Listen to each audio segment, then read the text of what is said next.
no se prestan libros, es un error de su padre gravísimo. Los libros no se prestan porque no hay mala conciencia cuando uno se roba un libro.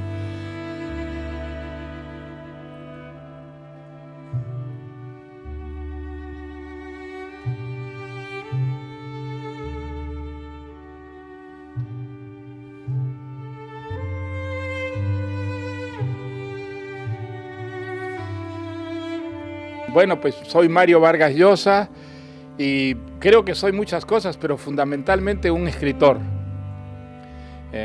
Escribo novelas, también he escrito obras de teatro, también he escrito ensayos, pero también si tuviera que definirme entre todos estos géneros, diría que soy sobre todo novelista, luego dramaturgo y luego ensayista. Al mismo tiempo, desde muy joven, casi al mismo tiempo que comenzaba a escribir cuentos o poemas, empecé a hacer periodismo. Y el periodismo ha sido como la sombra de mi vocación literaria, porque lo he practicado desde muy joven, casi niño. Entré a trabajar en un periódico en las vacaciones entre el cuarto y el quinto de media, o sea, cuando yo tenía pues entre 14 y 15 años, y he seguido haciendo periodismo hasta ahora. Creo que he pasado por todas las secciones de un periódico, salvo sociales. He hecho locales, policiales, deportes, he sido cabecero, me he ocupado de noticias internacionales. Y ahora lo que hago es sobre todo artículos de opinión, pero me gusta mucho el periodismo y de tanto en tanto hago reportajes. El periodismo a mí me mantiene en contacto con la historia que se va haciendo y ha sido una fuente riquísima para mis novelas, para mis obras de teatro. Gracias al periodismo he conocido personajes que luego pasaban a mis historias, circunstancias, hechos. Así que, aunque soy fundamentalmente un escritor, creo que también puedo llamarme periodista. Usted dice que una novela, la aparición de una novela es el indicio o el inicio de una rebeldía vital. ¿Usted contra qué se rebela? Bueno, es una, digamos, interpretación bastante general de lo que es la vocación literaria, ¿no? Yo tengo la impresión de que uno escribe ficciones porque de alguna manera no está de acuerdo con el mundo tal como es y que necesita inventar otros mundos, otras realidades, a partir de un cierto desacato que tiene con el mundo real. Creo que en algunos casos un escritor es consciente de las razones de esta rebeldía.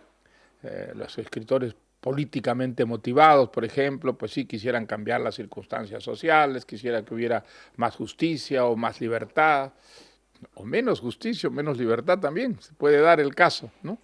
Pero creo que en la mayoría de los escritores no hay una visión tan lúcida y tan clara de esa rebeldía que los lleva a querer crear un mundo distinto, una realidad alternativa a través de las ficciones, y que muchas veces el ejercicio de esa vocación les permite descubrir mejor contra qué es lo que se rebelan, qué ven en el mundo que los motiva para querer sustituirlo, reemplazarlo por el mundo que inventan. Con su edad, todos tenemos una cierta edad, pero con su edad ahora, ¿contra qué se rebela?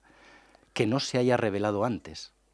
Bueno, eso no podría decirlo yo, creo que eso lo ve probablemente mucho mejor un crítico que conozca bien mi obra, mi vida, pero creo que en muchas cosas sigo siendo la misma persona que era cuando joven, ¿ah? El mundo, aunque en muchos lugares está mejor o menos mal de lo que era, las cosas contra las que uno puede rebelarse creo que siguen siendo muchas y en muchos sentidos las mismas, ¿ah?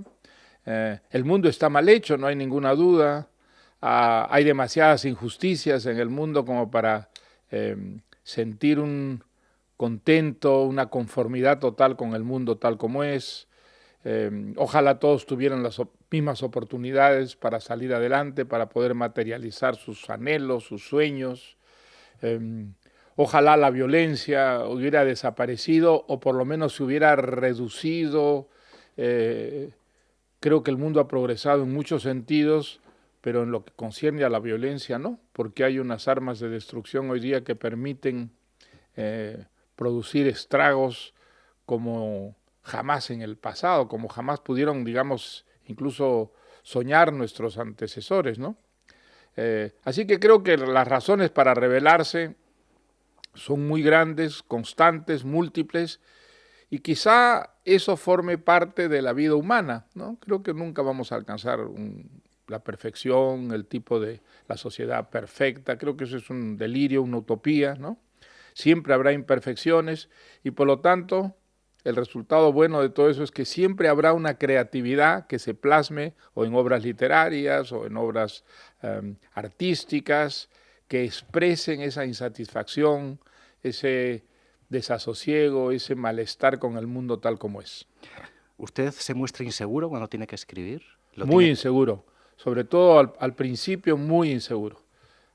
Tanto que yo diría que la primera parte de mi trabajo es la lucha contra la inseguridad, contra la sensación de impotencia frente a lo que he proyectado. Ahora la experiencia me ha demostrado que si persevero, que si insisto, que si sigo trabajando, en un momento dado pues voy derrotando esa inseguridad, pero al principio sí. Y a diferencia de lo que ocurre con otras actividades, yo creo que un cirujano, por ejemplo, después de practicar muchos años la cirugía, adquiere una seguridad, ¿no? Y que eso pasa pues con muchísimas profesiones. Pero yo creo que con una profesión de tipo artístico, creativo, no. Yo siento la misma inseguridad ahora cuando comienzo una novela que cuando escribí mis primeros cuentos, cuando era adolescente, ¿no? No, creo que al contrario, con la práctica de la vocación, lo que crece es el sentido autocrítico, uno es mucho más autocrítico de sí mismo, se vigila mucho más a la hora de escribir, y por lo menos en lo que se refiere a la inseguridad, sí, yo la sigo sintiendo como cuando era todavía un adolescente, ¿no? ¿Usted escribe a pluma, escribe en el ordenador? Escribo a mano, con pluma, con tinta. ¿Tiene usted buena letra? En cuadernos rayados. ¿Ah? ¿Tiene usted buena letra?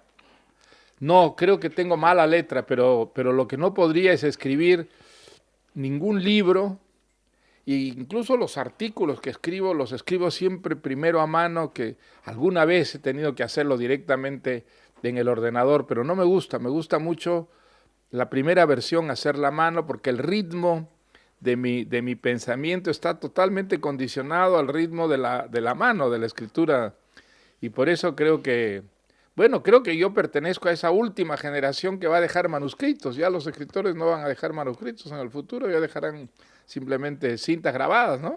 ¿Y usted luego corrige mucho? Corrijo mucho. Y me sirve para eso pasar al ordenador. Ya el ordenador me da una distancia, una perspectiva sobre lo que he hecho y entonces, ¿qué es lo que más me gusta? Dicho sea de paso, a mí lo que me gusta no es tanto escribir, sino reescribir. Corregir, rehacer, ahí realmente yo gozo muchísimo buscando la palabra justa, la frase, cortando, cambiando el orden de las historias. En ese aspecto, digamos, del trabajo yo puedo trabajar muchísimo tiempo y lo hago realmente gozando. En cambio, la primera versión me cuesta mucho trabajo y muchas veces trabajo a disgusto, forzándome, digamos, a seguir escribiendo, pero... ¿Y se pone usted excusas para evitar ese vacío del principio? No, yo trabajo de una manera muy disciplinada porque sé que es la única forma como puedo, digamos, sacar adelante una novela o una obra de teatro. Me pasa también escribiendo teatro, ¿no? Uh-huh. Necesito, aunque me cueste mucho esfuerzo, estar en la máquina, sentarme, aunque no avance, sino más bien retroceda, porque a veces retrocedo, corto cosas que había hecho y que no me gustan, pero la disciplina, el orden, la continuidad para mí es absolutamente fundamental. Incluso trabajo los fines de semana también, porque cuando corto un día, parece mentira, pero ese pequeño bache muchas veces hace que se me desmorone un poco lo que estoy haciendo. Aunque Entonces tenga que viajar. ¿Cómo? Aunque tenga que Sí, viajar. sí, sí, yo puedo trabajar en hoteles, siempre que tenga pues una mínima comodidad, sigo trabajando porque bueno, viajo mucho, pero no paro nunca de trabajar, ¿no? Cuando usted termina una obra, pongamos una novela, se la da a leer a alguien. ¿A quién? ¿Quién es la primera persona a quien Pues usted quizá entrega? la primera persona que leía las cosas que yo escribía era Carmen Balcells, mi agente literaria, que era muy buena amiga mía. Y creo que en muchos casos ella ha sido la primera persona que leyó mis novelas, por ejemplo. Eh, sí, digamos, también era mi editora. Mis editoras han sido casi todas mujeres, y entonces por eso hablo en femenino. ¿Pero Ellas, hay alguna razón para ello? no, pero generalmente la opinión de la editora pues me importaba mucho la opinión de Carmen, porque no solo como agente literaria, sino que ella era muy buena lectora, una muy buena lectora y además conocía mi obra y ella podía darme un veredicto con conocimiento de causa, ¿no? Eh, y después hay algunas personas, eh, por ejemplo, en la agencia de Carmen Balcells, hay un lector que yo creo que es uno de los mejores críticos literarios que tiene España, pero no sale a la luz porque está allí leyendo manuscritos, que se llama Jorge Quintanilla. Jorge Quintanilla es un lector extraordinario, extraordinario, de una enorme lucidez, de un gran rigor, y puede darle a uno una opinión estrictamente literaria y también sobre lo que será el destino de aquella historia, llegar a un público, si va a llegar a un público muy amplio, si va a llegar a un público más bien muy reducido. Porque usted cuando escribe piensa en el lector. No, no pienso en el lector. O bueno, pienso en el lector que soy yo, desdoblándome, ¿no? Procuro ver con ojos de lector lo que estoy haciendo para tener una cierta distancia que me permita, pues, ser autocrítico de una manera eficaz. Pero lo que no pienso nunca es cómo contentar a un cierto lector imaginario. No, jamás. Creo que el problema que tengo está tan subordinado a lo que estoy tratando de hacer que no pienso en lo que pueda ocurrir después que el libro esté terminado, ¿no? ¿Y de quién le puede afectar más un comentario o una crítica negativa cuando usted da a leer? Pues mire, de las personas inteligentes, ¿no? De las personas cuya opinión yo respeto más, esas opiniones son las que me importan más, tanto si son buenas como si son malas impresiones las que les causa lo que he escrito, ¿no? ¿Usted relee su obra? No, una vez publicada, no. A veces tengo que hacerlo por obligación. Cuando un traductor, por ejemplo, tiene dudas sobre párrafos, pues yo vuelvo, porque no recuerdo todo de memoria, naturalmente.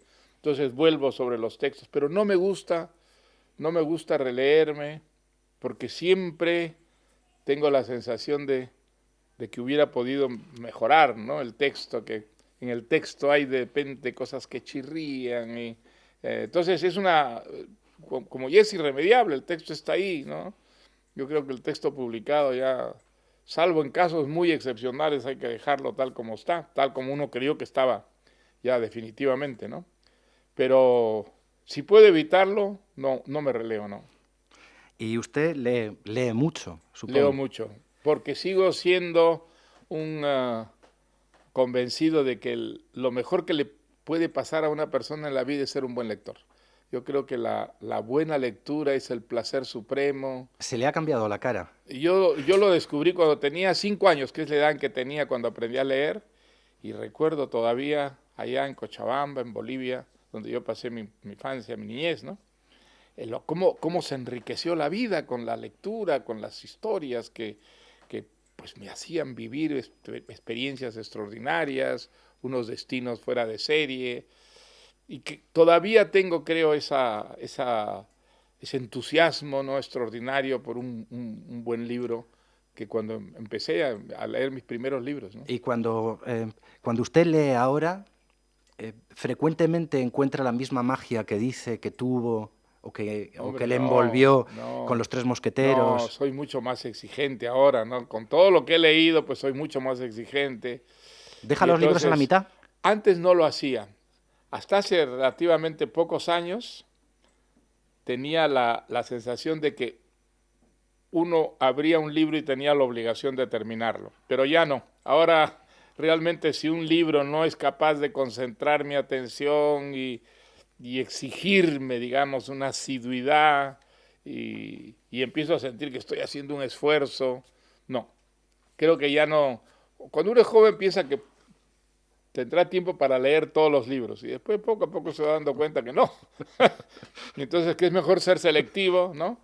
Por ejemplo, releo mucho ahora, releo muchos libros que me entusiasmaron, algunos me entusiasman todavía más y otros se me caen, y digo, pero ¿qué es lo que me pudo entusiasmar en ciertos libros? Eh, y leo los libros que se van, digamos, escribiendo en mi tiempo también, pero con una cierta prudencia para no sentir que pierdo el tiempo con ciertas lecturas, ¿no? ¿Y cómo selecciona lo que se publica en este tiempo? Pues en este tiempo, a través de críticas, a través de consejos y a través de la intuición y el olfato, ¿ah? El olfato, digo, me acuerdo de José Emilio Pacheco, que desgraciadamente murió ya, el poeta mexicano, con el que fui una vez a recorrer librerías en Estados Unidos, y era muy divertido porque él cogía los libros y antes de mirarlos los olía y me decía, este libro es bueno. Y le digo, pero mediante el olfato. Me dijo, sí, sí, el olfato para mí, antes que la vista, me hace saber si un libro vale la pena o no vale la pena ser leído. Quizá por eso usted no lee electrónico. No, a mí me gustan los libros de papel, libros que puedo leer con un lápiz, anotando. Eh, He intentado alguna vez leer un libro, en el avión lo he hecho alguna vez, pero no me gusta no me gusta la forma y no me gusta la idea tampoco del libro electrónico. Me gusta el libro de papel, el libro que está impreso con tinta, una tinta que a veces se queda en los dedos, eso me gusta mucho. Como Y, los periódicos, me pasa lo mismo con la prensa, ¿no? afortunadamente. Sí. Cuando usted, para terminar con esta idea, cuando usted tiene un libro y lo lee, cuando lo termina parece que no lo ha leído, ¿podría devolverlo a la librería porque está nuevo o tiene todo Bueno, eso tipo de pasa con los libros que señales, no le dejan a marcas? uno una marca, ¿no? Una huella. Pero los libros que realmente se quedan en la memoria son los buenos libros, son los libros que han enriquecido la experiencia de uno como lector, ¿no? Y esos libros, pues, no solo los guardo con mucho cariño, sino los releo y releo fragmentos de esos libros muchas veces. Eh, y a veces releer un libro es una experiencia mucho más satisfactoria, exaltante, que leerlo por primera vez, ¿no? Estábamos hablando antes mencionábamos a Susana Baca, es una mujer que canta, es una música que se mete a político, que decide que tiene algo que aportar. Usted es un intelectual, es un escritor. ¿Cuál es el mecanismo por el que un hombre como usted decide meterse en política? ¿Qué es lo que le Bueno, pasa en la yo cabeza? creo que yo soy un demócrata y yo creo que la democracia exige la participación.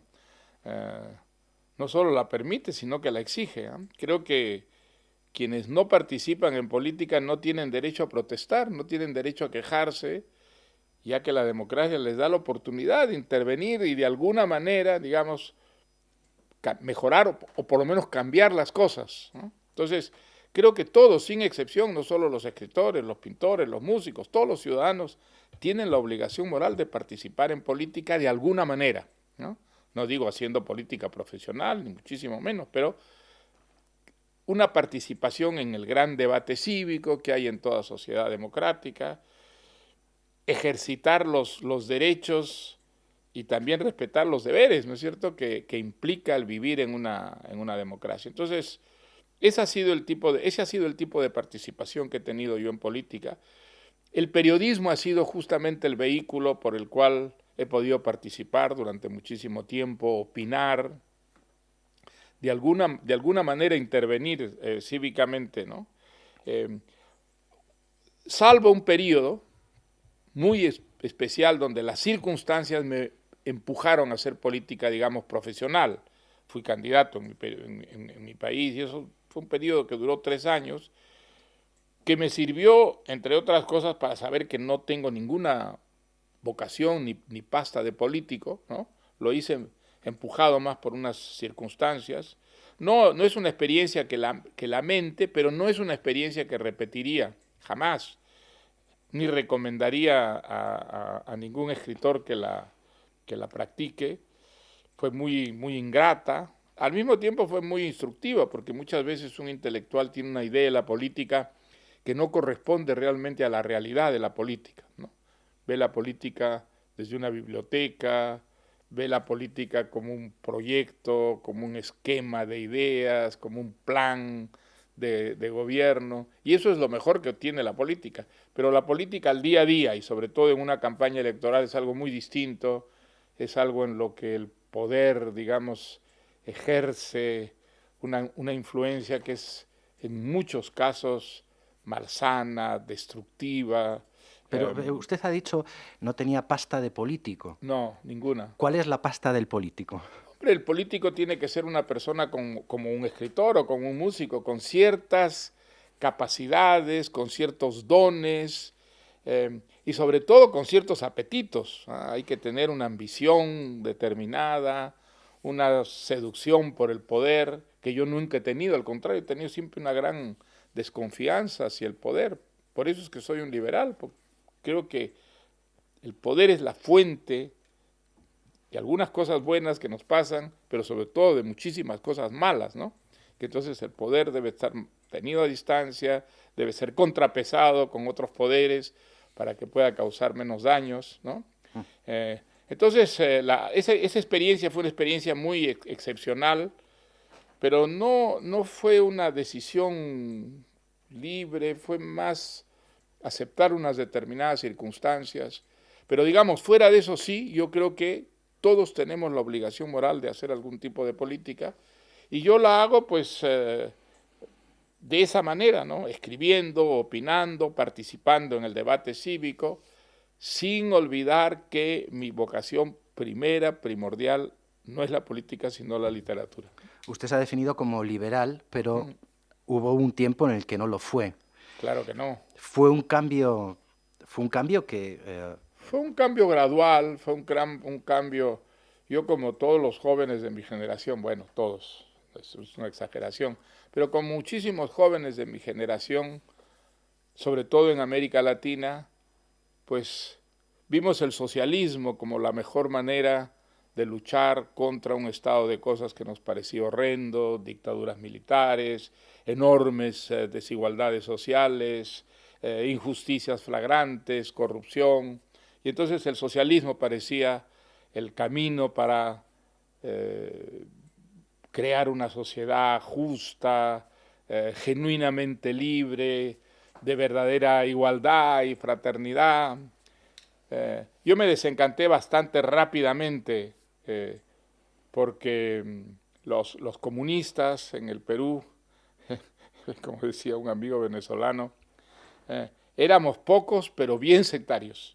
Y entonces el sectarismo yo lo contrarrestaba con las lecturas de Sartre, que era un hombre muy de izquierda, que llegaba a estar muchas veces en contacto con los comunistas, pero inmediatamente tomaba distancia con ellos. Él decía que porque no toleraba el materialismo dialéctico, que aceptaba el materialismo histórico, pero ya el materialismo dialéctico a los marxistas le parecía una idiotez. Entonces, creo que esa fue la buena influencia de Sartre sobre mí en esa época. Eso me hizo tomar distancia con los comunistas. Solamente estuve un año en el Partido Comunista. Y luego fui un hombre de izquierda por la Revolución Cubana, que a mí me entusiasmó muchísimo, como ocurrió prácticamente con toda mi generación. Mi generación se deslumbró con lo que parecía lo que creíamos que iba a ser y queríamos que fuera un socialismo no sectario, no dogmático, abierto a la diferencia, incluso a la disidencia. Era una ilusión, creo que la Revolución Cubana nunca fue eso realmente, pero en fin, los primeros años es lo que quería aparentar, y entonces pues yo me compré, digamos, esa ilusión, y pese a mis distancias con los comunistas, fui muy entusiasta de la Revolución Cubana, hasta que a mediados de los 60, más o menos, comencé a tomar distancia, a ver que la realidad no era lo que yo había creído, y finalmente eso terminó a fines de los años 60, cuando el famoso, bueno, en esa época, famoso caso Padilla, uh, un caso que no sé si usted recuerda, un poeta muy destacado, que había dejado prácticamente la poesía para militar por la revolución, ¿no? Fue un buen día acusado de ser un enemigo, de ser un agente de la CIA, fue enviado a prisión, y los que lo conocíamos pues no podíamos, digamos, aceptar semejante disparate. Padilla había sido una persona entregado en cuerpo y alma realmente a la revolución, y entonces firmamos una protesta por su encarcelamiento, y salió él en un acto que recordaba los juicios estalinistas de los años 30 a acusarnos de ser agentes de la CIA y acusarse a sí mismo de ser agente de la CIA, unos disparates absolutamente monumentales, algo que motivó prácticamente una cesura, ¿no?, en lo que era el gran movimiento de apoyo de intelectuales, de artistas a la Revolución Cubana. Y ese periodo para mí fue muy difícil, ¿eh? El desencanto con el socialismo, con el comunismo, y luego un interregno en el que poco a poco, sobre todo a través de lecturas, ¿no?, de ciertos pensadores, fui revalorizando la democracia, revalorizando lo que era, digamos, la diversidad, la coexistencia en la diversidad, la renovación de poderes a través de elecciones, en fin, todo aquello que como marxista había detestado, ¿no?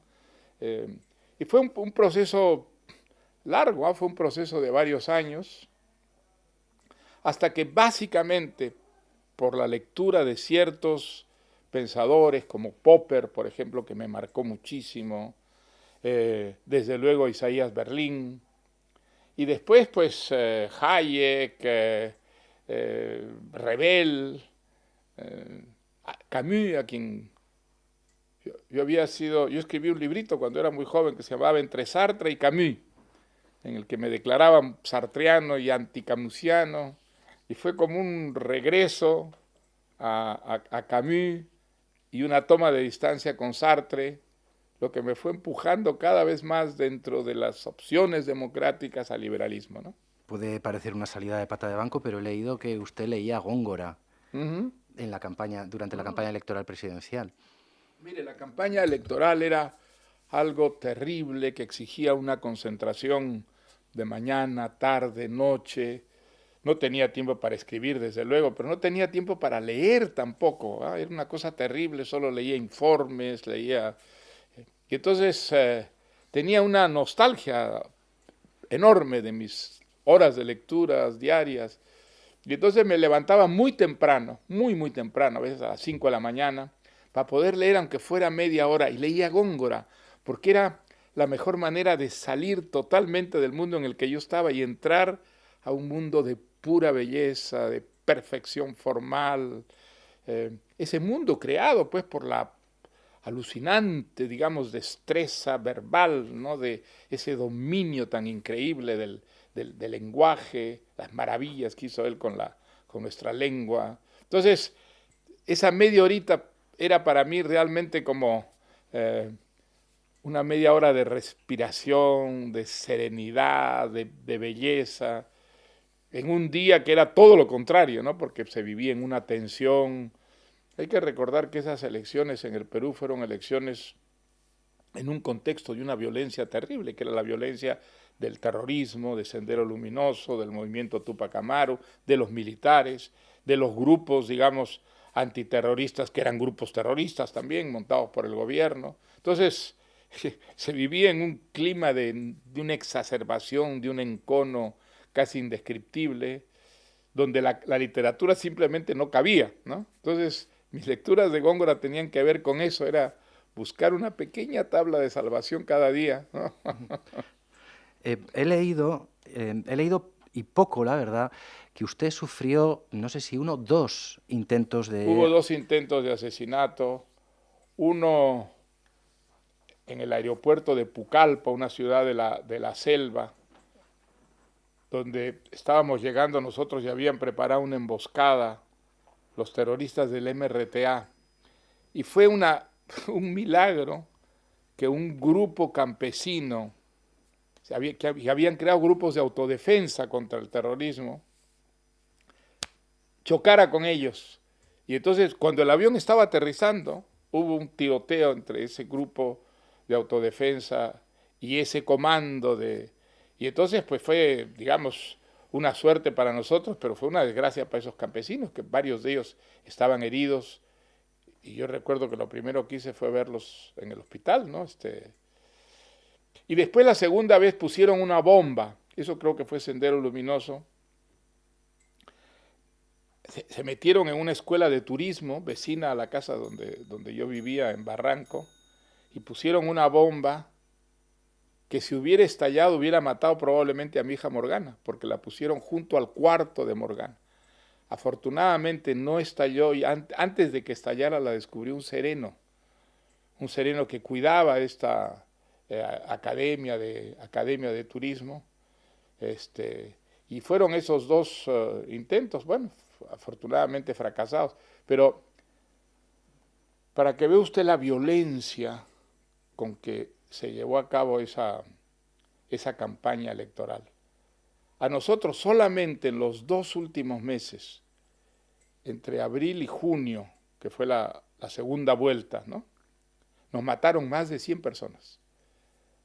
Y claro, gente humilde, gente que no tenía guardaespaldas, que no tenía protección ninguna, que eran dirigentes del Frente Democrático, en los pueblecitos, en provincias, fueron asesinados.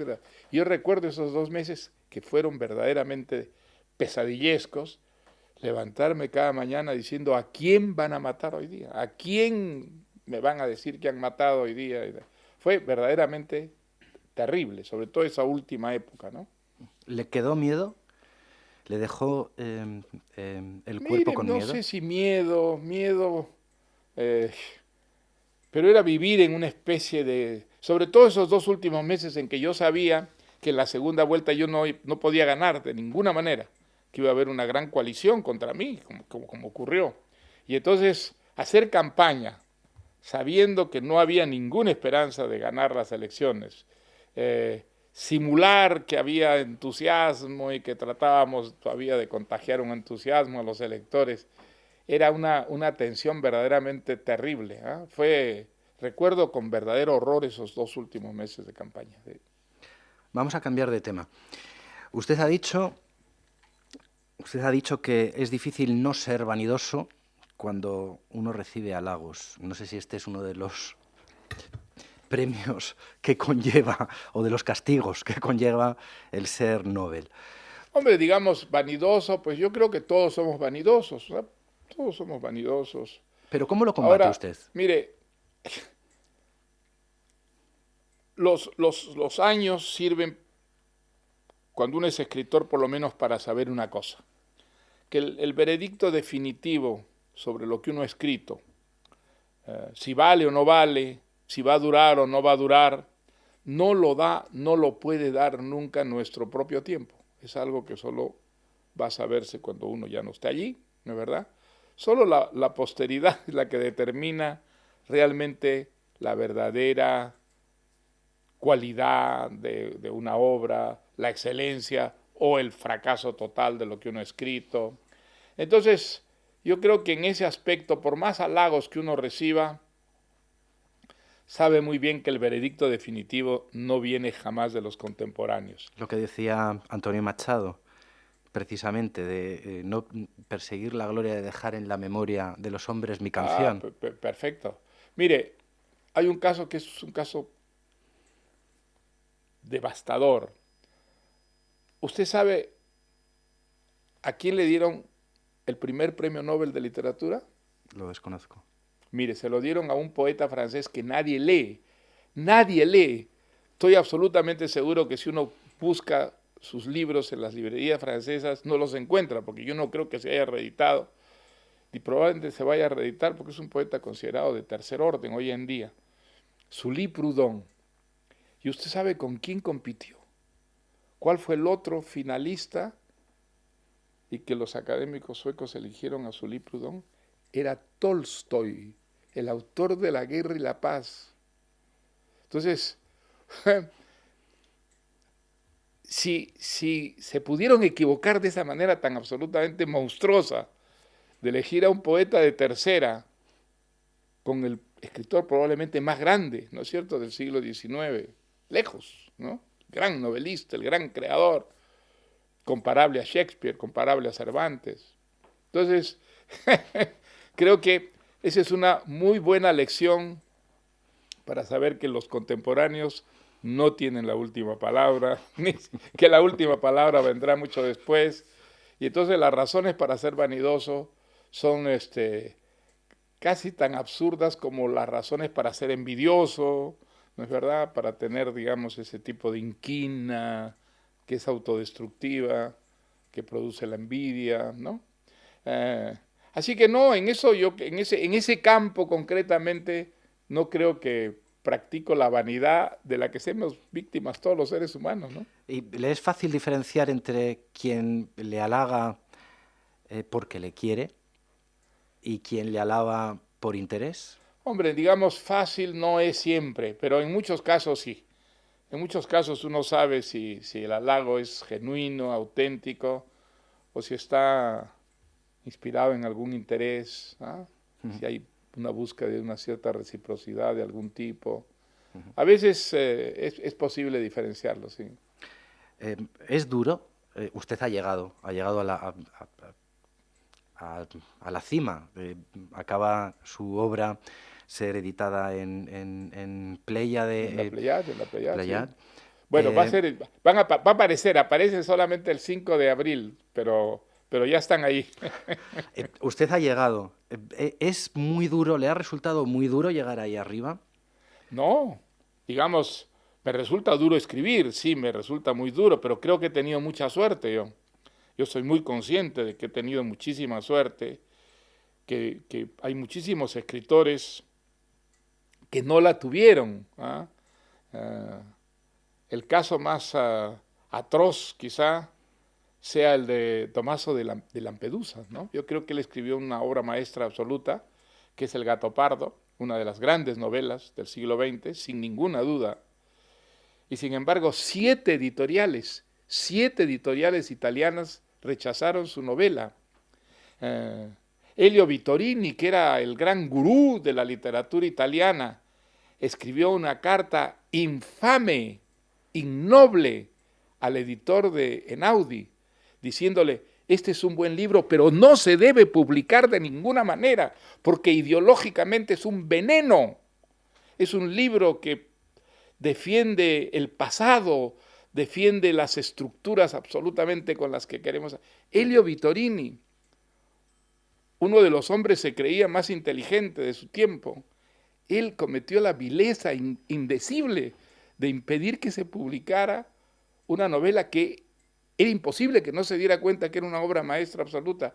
Pues, mire, Lampedusa se murió creyendo que había fracasado como escritor, que el libro de su vida no merecía siquiera un editor, y poquitos años después de su muerte, ese libro, todo el mundo lo reconoció en Italia como una obra maestra absoluta, que por supuesto se sigue leyendo hoy día como lo que es, una obra maestra absoluta. Entonces, ¿cómo no voy a tener suerte yo cuando yo pienso que un hombre como Vittorini, como Lampedusa, pues se murió sin tener el más mínimo reconocimiento y además con una sensación de haber fracasado en la vida como escritor.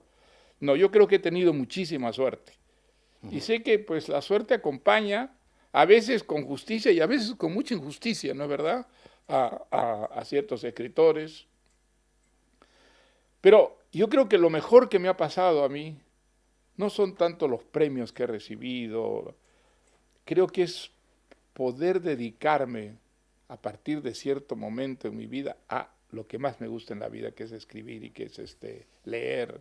Eh, el poder vivir, es decir, que a mí me pagaran por hacer lo que realmente me gusta, es algo que yo no pude soñar nunca, no pude imaginarme jamás que podía ocurrir.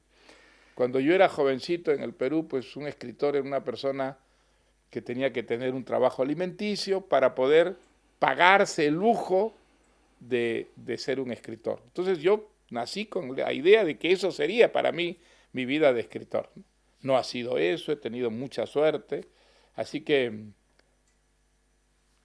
exagerando un poquito, pero no mucho, todavía yo me despierto cada mañana y digo, no es posible, hoy día puedo levantarme y sentarme a escribir, y cuando no estoy escribiendo, sentarme a leer. ¿Cree que su familia han tenido que sufrir en algún momento o han sentido alguna falta porque usted estuviese consagrado a la escritura? Seguramente que sí. Creo que también en ese sentido yo he tenido muchísima suerte, pues mi familia no ha sido nunca un obstáculo para mi vocación literaria, sobre todo los primeros años cuando había enormes dificultades económicas que teníamos que afrontar, y yo seguía escribiendo aunque tenía tenía la seguridad absoluta de que la literatura nunca me iba a dar de comer, ¿eh? Que era un lujo que yo me iba a permitir y que tenía que, digamos, sufragarme yo mismo con mi trabajo. Entonces sí, a mi familia, tanto con mi primera mujer como mi segunda mujer, pues esto le significó muchísimos sacrificios y a mí nunca me hicieron sentir, ¿no? Nunca me hicieron sentir en mi familia que estaban sacrificándose por mí, por el contrario, ¿no? Tengo que decir que siempre recibí un enorme apoyo, una ayuda, sin la cual probablemente no hubiera podido dedicar tanto tiempo a mi vocación, ¿no? En ese sentido, ¿su padre se sentiría defraudado por usted? Mm. Ahora no lo creo, pues porque he sido reconocido, pero yo conocí a mi padre cuando tenía 10 años, o sea, lo conocí cuando era ya casi un jovencito, ¿no? Eh, y él descubrió una vocación literaria en mí, él quedó espantado, le pareció que que era dos cosas, que era por una parte una seguridad de fracaso en la vida. Él asociaba la vocación literaria con una bohemia, ¿no? Borrachos, noctámbulos, inútiles, ¿no? Y otra parte, falta de virilidad, ¿no? Eso, ¿no? Que uno escribiera poemas, eso le parecía a él cosa más de maricones que de varones, ¿no? Viriles, ¿no? Y entonces, pues claro, me combatió muchísimo eso. Por eso me metió a Leoncio Prado, en colegio militar, sin saber el pobre que me iba a dar el tema de mi primera novela, gracias a esa experiencia. Entonces, él veía con verdadero espanto que un hijo suyo fuera escritor. Tenía una idea del escritor, pues que estaba muy alejada de la realidad. Pero mi madre me contó, ellos se fueron a vivir a Estados Unidos cuando yo era todavía muy joven.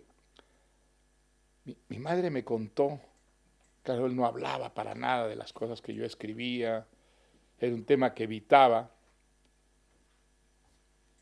pero mi madre me contó un día que revisando la revista Time, para él, que era un gran admirador de Estados Unidos, del self-made man, el hombre que se hace a sí mismo, americano, bueno, que estaba revisando la revista Time y de repente ve mi cara en una página. Y entonces dice, ¿pero qué es esto? Y era una reseña que hacían de un libro mío que acababa de aparecer traducido al inglés. Y cuenta mi madre que él se quedó absolutamente chocado, porque aparecer en Time para él era ya el éxito de los éxitos. Y de repente que alguien que escribía pudiera llegar a Time, yo creo que lo descolocó completamente. Me dijo mi mamá, quedó completamente descolocado, pensó que había un error de algún tipo en la vida, ¿no? Que no sabía si lo había cometido él o lo había cometido Time, pero que se llevó una tremenda impresión. Sí. Vamos a imaginar que España y Perú juegan un partido de fútbol y usted lo está viendo. Sí, yo estaría porque gana el mejor, el que juegue mejor. El que juegue mejor, que gane, el que meta los mejores goles, más goles, el que haga las mejores jugadas. Tiene usted una beta diplomática. ¿Es No, usted? no, no, no, no, sería exactamente eso. Mi reacción sería muchísimo más la de un gran aficionado al fútbol que la de un, no patriota, sino un patriotero. Detesto los patrioteros, detesto los nacionalismos.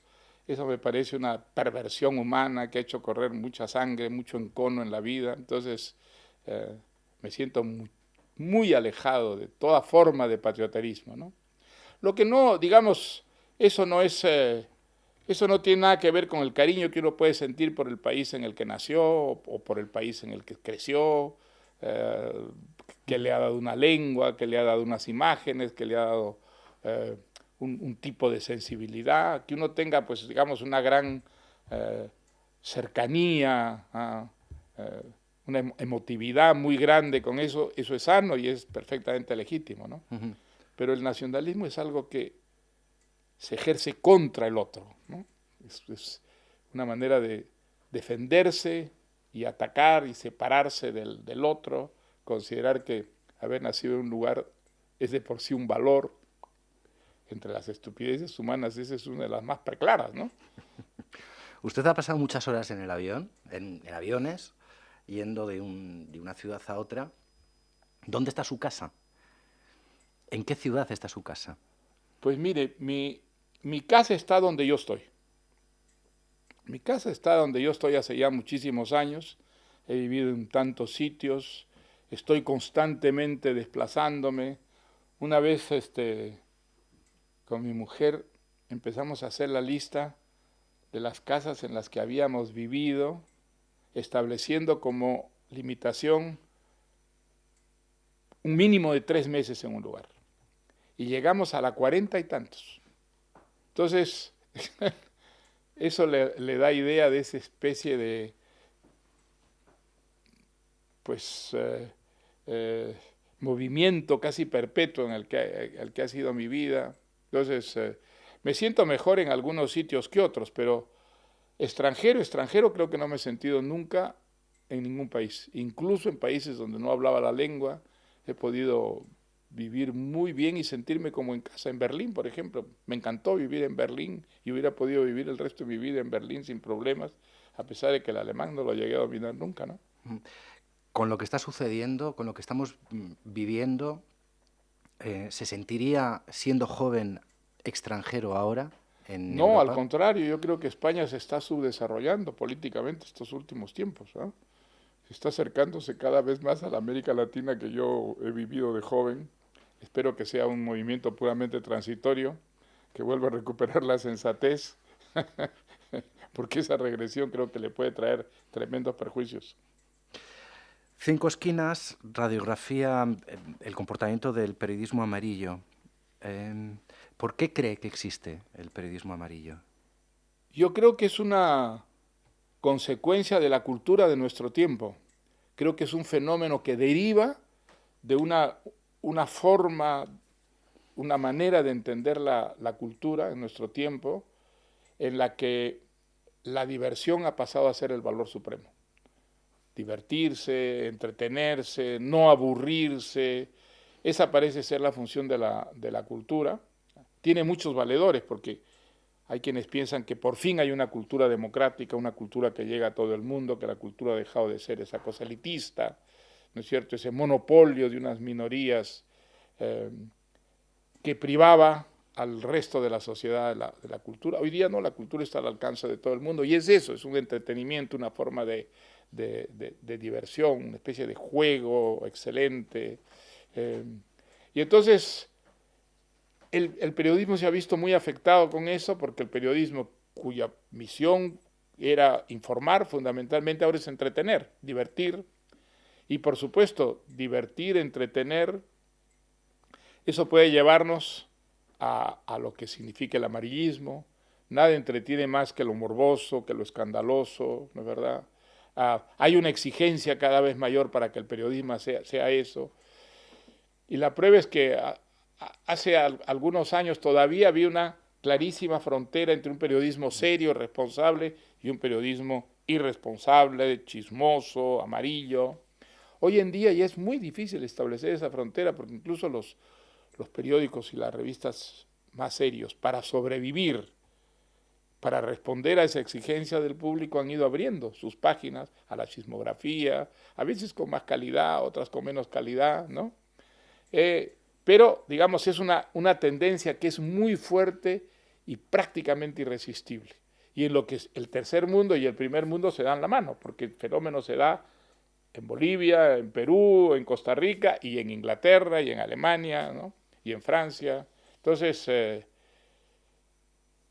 ¿hay manera de combatir eso? Yo diría, la única manera de combatirlo es a través de la educación, pero si la educación está impregnada por la cultura en nuestro tiempo es muy difícil. Es muy difícil, para no decir imposible, ¿no? Que venga desde dentro del propio periodismo la corrección de esa tendencia. Es una tendencia, ¿no? No absorbe enteramente a todo el periodismo, afortunadamente, pero es una tendencia muy fuerte, ¿no? Muy difícil de resistir, ¿no? Usted ha protagonizado portadas de la prensa del corazón. ¿Le preocupa que su vida despierte más interés que su obra? No me preocupa, pero sí, digamos, es muy incómodo porque a uno le hace perder muchísimo tiempo. Yo lo explicaba ayer en la conferencia de prensa, antes de ayer, que a mí, yo trabajo en la casa todo el día, escribo en la casa todo el día, entonces en la noche me gusta salir, me gusta ir a un cine, me gusta ir a comer a un restaurante, o sentarme en una terraza a conversar. Esas son cosas que yo no puedo hacer ahora ya. Entonces eso es muy molesto, porque eso conspira contra esa cosa maravillosa, hermosa, que es la libertad, ¿no? El poder desplazarse, pero es muy difícil ya, muy incómodo. Si usted tiene fotógrafos que están, ya no, uno pierde completamente libertad, espontaneidad. Entonces, me molesta eso, ¿no? No soy un hurón que quiere esconderse de la gente, ni muchísimo menos, ¿no? Pero vivir acosado por la curiosidad de los medios periodísticos puede llegar a ser sumamente incómodo, sumamente modesto, y a darle uno una cierta claustrofobia, ¿no? La limitación de la libertad, ¿no? ¿Puede evitarlo? No. Si usted sabe cómo, dígamelo. Yo le decía eso a un señor que me lo preguntó con mucha mala intención. Decía, bueno, muy bien, usted tiene la fórmula, dígame cómo hago para evitarla, yo voy a evitarla. Yo no tengo interés en aparecer en portadas de revistas sociales, ninguna. Dígame cómo se hace, y entonces encantado. Yo no pido eso, ¿no? Bueno, ha habido imbéciles que además creen que yo gano dinero con eso. Eso sí me irrita muchísimo. Hay que ser verdaderamente estúpidos para pensar que yo estoy ganando dinero con eso. Mire, le puedo asegurar de una manera absolutamente categórica que ni Isabel ni yo hemos ganado un solo centavo con todas las carátulas y toda esa información, y que es absolutamente una mentira radical que hayamos vendido información a revistas sociales o a periódicos o a programas de televisión. Mentira, falso, absolutamente de toda falsedad. Pues hay una curiosidad en torno a nosotros, bueno, ahí está, pero digamos, es algo que no le gusta. No es culpa nuestra, no es culpa nuestra. Se enfada muchísimo. No es culpa nuestra. No me enfado, porque tampoco hay que enfadarse por eso, digamos. No, yo no me enfado, pero digamos, pero sí me incomoda mucho porque me crea muchos problemas en la vida real, ¿no? Y además corren esas fantasías grotescas, ¿no es cierto? En el New York Times salió que yo había cobrado $180,000 a Orla por una información en el New York Times, que se supone que es un periódico serio, se supone que es uno de los periódicos serios del mundo. un chisme estúpido, mentiroso de ese calibre, publicado en un periódico como el New York Times. Bueno, eso es pues la civilización del espectáculo, desgraciadamente, ¿no? Usted dijo en el discurso del Nobel, refiriéndose a Patricia, su exmujer, cuando le reñía, decía que le hacía el mejor elogio, que para lo único que usted sirve es para escribir. Usted tiene que servir para algo más que para escribir. Espero que sí. ¿Para qué espero sirve? Que sí, ¿Para pero... qué es bueno usted, además de escribir? Pues mire, no sé qué hacer. Bueno, me pone usted en una verdadera aprieto porque Pero, por ejemplo, ¿usted cocina? no, ¿No le gusta cocinar? no, me gusta comer, pero cocinar, la verdad, no lo he intentado nunca. Bueno, no, miento. Lo intenté en Estados Unidos el año 68, recuerdo clarísimo, en Pullman, donde está la Universidad del Estado de Washington. Allí intenté freír un huevo y el resultado fue que se encendió, se levantó una llama en el sartén, yo me asusté, tiré el sartén al suelo, el sartén quemó el linóleo de la cocina y ese huevo frito me costó, a mí ya no recuerdo cuántos miles de dólares, pero me costó miles de dólares tener que reemplazar. Nunca más he intentado ni freír un huevo ni entrar siquiera a la cocina a cocinar, ni siquiera para prepararme un café. Creo que aprendí la lección y sé que por ahí no va mi talento, ¿no? Creo que su hija decía que usted se volvía loco en un viaje que hizo del País Vasco hacia Madrid, que les faltaba la gasolina para llegar, pero que usted insistió en parar en Burgos a comer una morcilla. Claro, donde Landa, la morcilla con el huevo frito de Landa, ese es uno de los grandes manjares que hay en España. Y recomiendo a todos los que tienen algo de gusto que paren en Landa y se coman esa morcilla con un huevo frito para que sepan lo que es bueno. ¿Qué más le gusta comer? Me gustan muchas cosas. Me gusta mucho la comida española. Me gustan mucho los cocidos, me gustan mucho los embutidos, todas las cosas esas que hacen daño al organismo que recomiendan los nutricionistas que uno evite, a mí me encantan y las como sin ningún tipo de escrúpulos. ¿Sí? ¿Y le gusta beber? Me gustan los cocidos. Beber no me gusta. Beber no, creo que es una de las buenas cosas que le heredé a mi padre, una alergia al alcohol, entonces no bebo. Bueno, tomo vino, con la comida sí tomo vino, una o dos copas de vino, pero no me gusta el alcohol, no. ¿Es usted tan feliz ahora como lo fue, como confiesa que lo fue en Barcelona? Bueno, es una felicidad distinta, ¿eh? Pero en Barcelona fui muy feliz. Fueron 5 años en los que prácticamente pude dedicarme solo a escribir.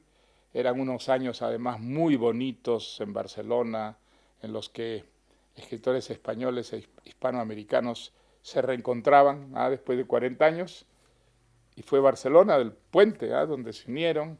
Ahí sentirse escritor latinoamericano era formidable porque uno compartía eso pues con gente como García Márquez, como Cortázar, como Carlos Fuentes, y había un acercamiento extraordinario con los escritores españoles. Había además en esos años en Barcelona la sensación de que por supuesto la dictadura ya se caía, que estaba dando las últimas boqueadas, y que lo que iba a venir, que era la libertad, la democracia, iba a tener como gran protagonista a la cultura. Que la cultura iba a estar realmente al frente de esa nueva sociedad. Entonces había un optimismo y una gran fraternidad. Y además fueron unos años en los que la literatura parecía tan importante, llegaba muchísima gente, ganaba cada vez adherentes.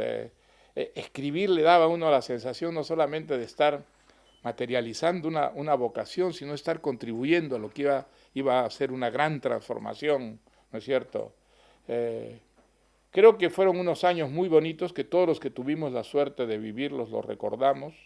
Me cuesta mucho trabajo a mí comparar esa Barcelona, esa Cataluña con la de hoy día.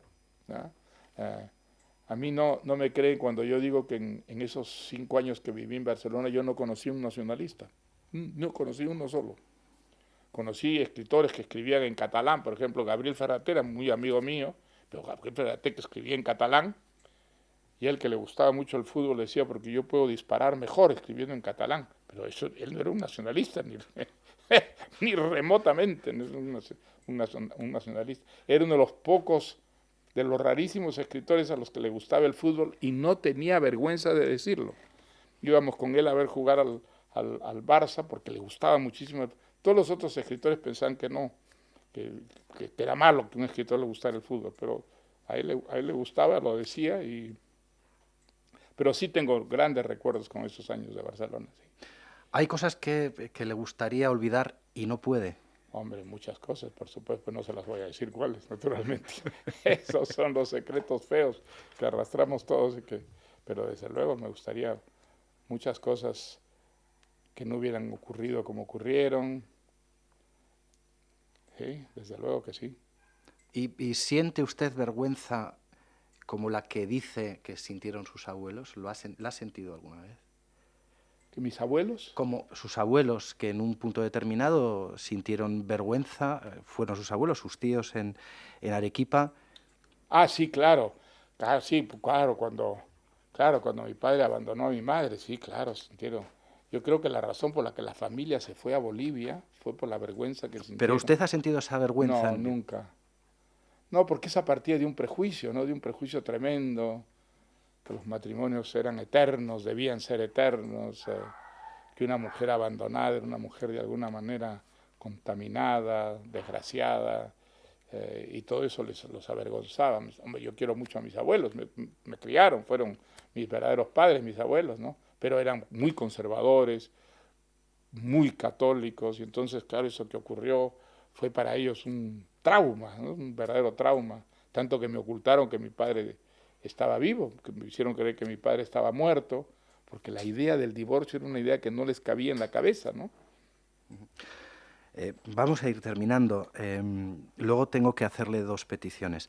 Pero hablando de abuelos, ¿usted ha sido un buen abuelo? ¿Es un buen abuelo? ¿Ha contado cuentos a Bueno, sus les he nietos? contado cuentos, sí, claro, a mis nietos sí les he contado cuentos, pero no sé si eso... Es muy difícil que uno mismo responda con sinceridad a esa pregunta. Hombre, hubiera querido ser mejor abuelo del que he sido seguramente. Tampoco he tenido mucho tiempo para dedicar a mis nietos, pero sí he tenido una muy buena relación con ellos. ¿Ah? La relación que tiene uno con los nietos es generalmente mejor que la que tiene incluso con los hijos, ¿no? Porque se divierte mucho con los nietos y si los nietos empiezan a fregar la paciencia, pues llama a sus papás para que se los lleven, ¿no? En cambio, con los hijos no puede hacer eso, ¿no? Para terminar, ¿nos puede decir, porque una de las disciplinas del programa es que la música que suene sea la elegida por la propia persona retratada? ¿Qué música, hemos hablado con Juan Diego Flórez, sabemos que a usted le gusta muchísimo, pero más Mucho. allá de un cantante, ¿qué música le gusta? ¿Qué boleros le gusta? ¿La música Los clásica? boleros me gustaban mucho.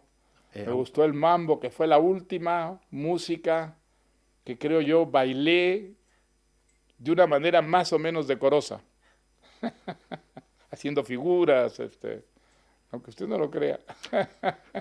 ¿Por qué no? Pero me gusta mucho la música criolla, me gusta mucho la música tropical, me gusta mucho la música clásica, mucho.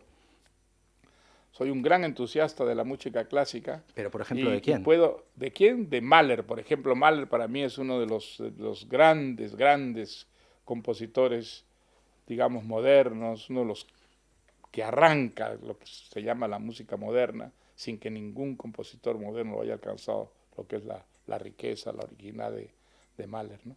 Pero me gusta la música criolla, la música peruana, me gusta, sí, y me gustó mucho la música tropical, eh, que era la música pues, que imperaba cuando yo era joven, cuando yo era adolescente, ¿no? ¿Los Rolling? ¿Los Beatles? Los Beatles los alcancé y los gocé todavía en Londres. Yo me fui a vivir a Londres en el año 66 y viví lo que fue la gran, digamos, aventura de la nueva cultura que representaban los Beatles, los Rolling Stones, que era una nueva sensibilidad, ¿no es verdad? Yo venía de vivir en Francia, donde la ideología era una cosa central, la política estaba en el centro de la vida cultural, y en Londres era todo lo contrario. En Londres era la música, era el atuendo, eran las drogas, era el sexo, era una cultura completamente distinta, y quizá el símbolo de todo eso pues eran los Beatles, ¿no? ¿Es usted un seductor? No, no soy un seductor. Hombre, me hubiera gustado serlo, seguro tiene muchos encantos, pero desgraciadamente no, no lo he sido nunca, ¿no?